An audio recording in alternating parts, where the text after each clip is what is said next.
I'm not gonna kill you. I'm just gonna hurt you. Really, really bad.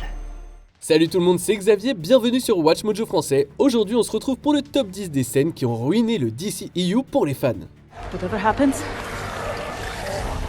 you stay behind me. Pour cette liste, on va se pencher sur les moments de l'univers étendu DC qui, selon de nombreux spectateurs, ont fait subir une injustice aux marques de super-héros. Qu'il s'agisse d'une réalisation médiocre ou de mauvais choix en matière d'histoire et de canon, ces scènes tristement célèbres reflètent la façon dont cette franchise cinématographique est devenue l'une des plus polarisantes de son époque. Méfiez-vous, il y aura des spoilers. Quel est votre avis sur ces scènes et d'autres qui ne seraient apparemment pas si super? Dites-le moi dans les commentaires. Numéro 10, scène post-générique, Black Adam. Okay, Black Adam. My name is Amanda Waller. Congratulations, you have my attention. Le DCEU a toujours eu du mal à trouver une direction. Nombreux sont ceux qui ont vu dans Black Adam un pas en arrière en termes de qualité et de créativité, avec une ref post-générique qui a fait un pas en avant malencontreux. There's no one on this planet that can stop me. I can call in a favor and send people who aren't from this planet. Send them all. As you wish. Amanda Waller, préoccupée par le dangereux super anti-héros Black Adam, envoie la montagne de muscles ultime pour le garder dans le droit chemin. Black Adam. We should talk. Le caméo surprise d'Henry Cavill a ostensiblement annoncé le retour de Superman dans la franchise. Malheureusement, les fans ont été trop souvent échaudés pour se réjouir d'une suite qui ne verra peut-être jamais le jour. En effet, Cavill a rapidement annoncé qu'il avait été écarté du DCEU qui prévoit de redémarrer l'arc de Superman. Que Black Adam soit un jour confronté à l'homme d'acier de quelqu'un d'autre ou pas, cet excès de zèle, c'est encore une fois DC qui brûle les étapes. Espérons que James Gunn fera mieux. Numéro 9, possession romantique, Wonder Woman 1984.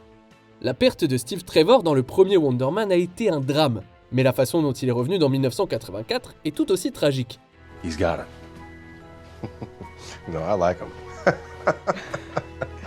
He's great, but all I see is you. Grâce au pouvoir de la pierre de rêve, Diana fait apparaître l'esprit de son amant dans le corps d'un parfait inconnu. L'homme est alors présenté comme Steve, mais Diana est en fait en train d'embrasser passionnément un homme qui n'a pas eu son mot à dire. Elle l'entraîne ensuite dans une dangereuse mission pour sauver le monde. I forgot to tell you. What? Radar. I can explain now, but they'll see us anywhere, even in the dark. Well, will they shoot at us? Well, shit, Diana. Cette possession étant très éloignée de l'arc de Steve dans les comics, on a l'impression que c'est une façon paresseuse de garder le personnage. Maintenir à tout prix l'histoire d'amour de Wonder Woman reflète également le déclin du féminisme de cette série. L'avatar de Steve peut s'en sortir à la fin, mais sa situation difficile montre à quel point cette suite a été mal conçue. Can't say goodbye. You don't have to.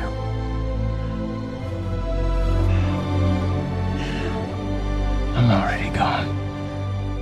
Numéro 8, toutes les présentations de super divers. Wheels up in 30. Who's on the team?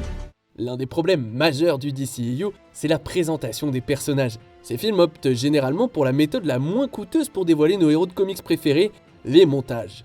This is Katana. She's got my back. She can cut all you in half with one sword stroke, just like mowing the lawn. I would advise not getting killed by her. Her sword traps the souls of its victims. En réalité, il s'agit plutôt de diapositives, tant les personnages posent et déploient leur pouvoir de manière flagrante. Le film Suicide Squad de David Ayer fournit même des sous-titres stylisés. Mais la présentation la plus flagrante est sans aucun doute la vidéo des méta-humains de LexCorp que Wonder Woman découvre dans Batman contre Superman. 2400 hours and 2 minutes. Subject declining rapidly. All procedural interventions have failed. Outcome will be death. Aquaman, Cyborg et le Flash ont peut-être eu le temps de briller dans Justice League et dans des spin-offs séparés. Mais ces icônes de DC méritaient de meilleures introductions qu'une suite à l'emporte-pièce. Avec Black Adam, qui précipite également l'introduction de la Société de Justice d'Amérique, la franchise doit encore trouver le temps de gagner la confiance des spectateurs. I didn't bring a passport. We don't need passports. We're the Justice Society. Numéro 7, Wonder Woman contre Ares, Wonder Woman. You were right, Diana. They don't deserve our help. They only deserve distraction. Le DCEU a pratiquement popularisé l'expression « problème des méchants ». Même le film Wonder Woman, largement acclamé, a été critiqué pour la fadeur de ses méchants. Les fans ont été particulièrement déçus par Ares, le dieu grec de la guerre, censé être à l'origine de la Première Guerre mondiale. My dear, I don't want to fight you. But if I must. Le diplomate britannique Sir Patrick révèle en fait être Ares dans un discours ordinaire d'antagoniste avant d'être tué dans une séquence de combat éclatante. Les spectateurs ont eu l'impression que ce dénouement manquait d'inspiration et que l'un des plus grands ennemis de Wonder Woman était trop bref et un peu frustrant. Peu importe que ça confirme sa théorie problématique, selon laquelle l'une des plus grandes tragédies de l'histoire de l'humanité est une conspiration de super-vilains. They do not deserve your protection! It's not about deserve.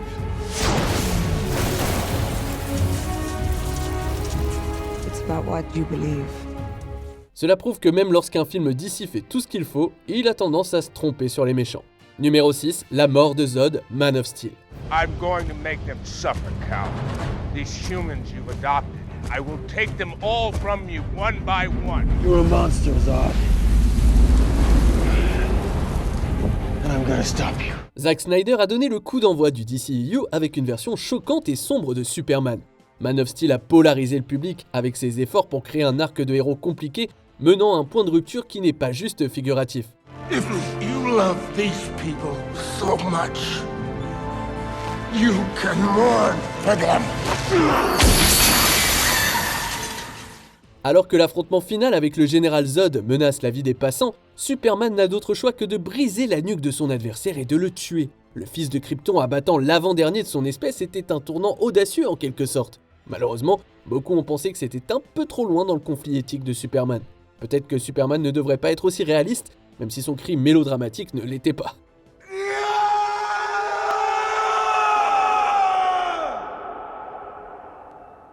Tout le monde reconnaît que Man of Steel était une expérience créative, mais tout le monde n'a pas apprécié que Zod soit sacrifié en même temps que la règle la plus sacrée du héros ultime. Numéro 5, les plaisanteries de Lex Luthor, Batman contre Superman, l'aube de la justice. Do you know the oldest lie in America, Senator? Can I call you June? You can call me whatever you like. Take a bucket of piss and call it Granny's peach tea. Même lorsqu'il est entouré d'idiots, Lex Luthor arrive généralement à rester l'homme droit et imposant. Il aurait dû être l'antagoniste parfait pour le très sérieux Batman contre Superman de Zack Snyder, mais le génie du mal est dépeint comme un fou excentrique, à tel point qu'une des premières scènes l'implique en train de donner un bonbon à un sénateur pour l'intimider. It's cherry.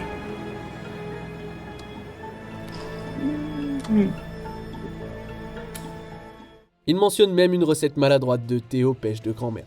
Cette recette est rappelée dans une scène où Luthor fait exploser le Capitole des États-Unis. Ce n'est qu'une introduction à un milliardaire maître des marionnettes qui agit plutôt comme le Joker et le Sphinx. You're psychotic. That is a three-syllable word for any thought too big for little minds. La méchanceté ridicule que Luthor n'aurait jamais dû apporter à une épopée autrement sombre est difficile à prendre au sérieux dès le début. Les scénaristes ont-ils au moins vu l'interprétation de Mark Zuckerberg par Jesse Eisenberg? You know, you really don't need a forensics team to get to the bottom of this. If you guys were the inventors of Facebook, you'd have invented Facebook. Numéro 4, la moustache invisible, Justice League. Après le départ du réalisateur Zack Snyder de Justice League à la suite d'une tragédie familiale, Joss Whedon est venu diriger la post-production. Cette fameuse débâcle apparaît dans le nouveau prologue du produit fini. A man I knew used to say that hope is like your car keys. Easy to lose, but if you dig around, it's usually close by. Did you ever fight a hippo? Henry Cavill s'étant laissé pousser la moustache pour un autre rôle lorsqu'il a été appelé pour refaire les séquences de tournage, le rasage de Superman a dû être rétabli par ordinateur. Le temps de montage limité ainsi qu'un très gros plan ont rendu l'effet beaucoup trop flagrant. Any blowback? Big time. But I think we could take it. Good. So I really like being alive. So do I. La lèvre floue de Superman est devenue un mème massif, symbolisant la bêtise de la Justice League de Whedon dès le premier plan. Plusieurs années plus tard, Snyder a répondu à l'indignation en procédant à un vaste remaniement du film, aujourd'hui largement considéré comme le montage définitif. Not impressed.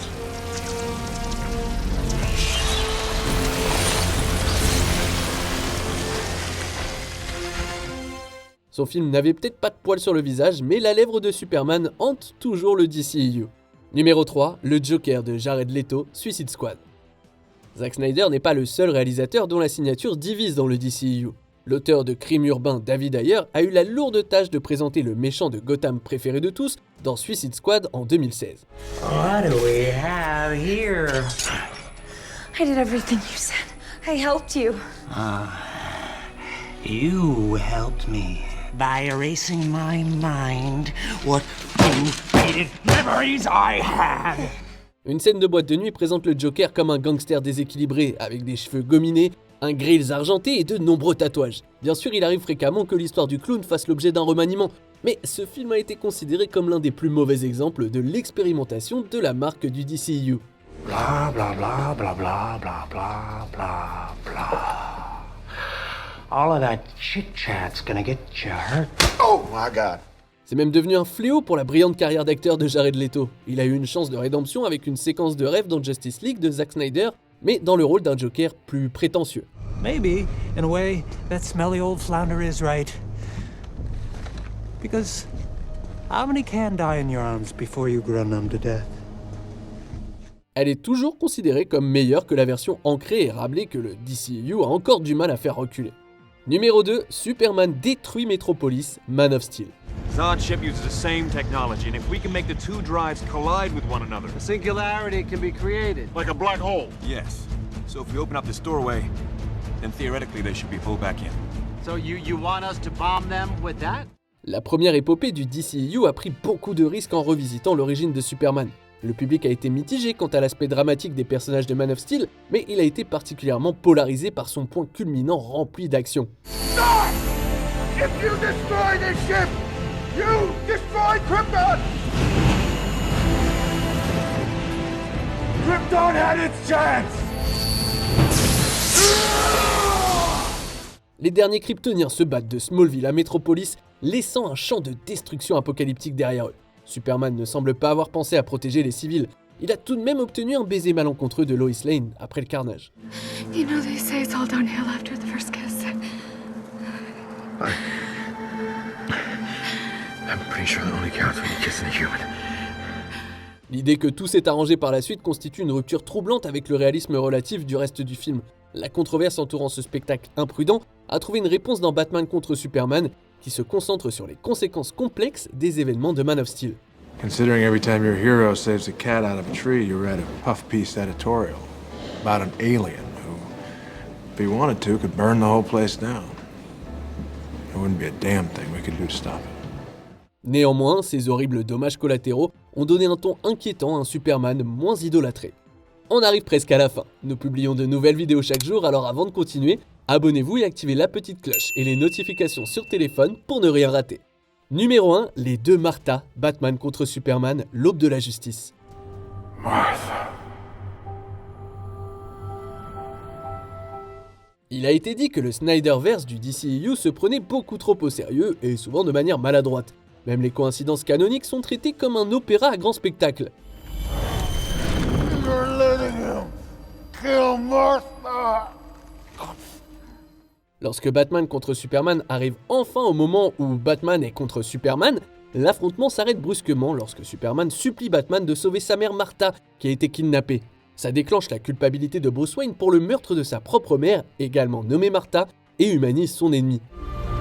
Why did you say that name? Martha, why did you say that name? Stop! Please, stop! Why did you say that name? It's his mother's name! It's his mother's name.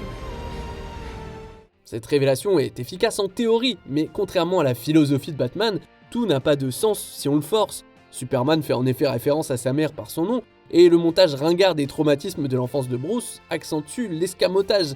Ce moment est peut-être le résumé de tout ce qui ne va pas dans le Snyderverse. Il est clairement aussi mémorable que n'importe quel échec du DCEU. I failed him. Life. I won't fail him in death. Que pensez-vous de notre sélection et des choix faits dans le DCEU? Dites-le moi dans les commentaires et checkez ces autres super vidéos de WatchMojo français.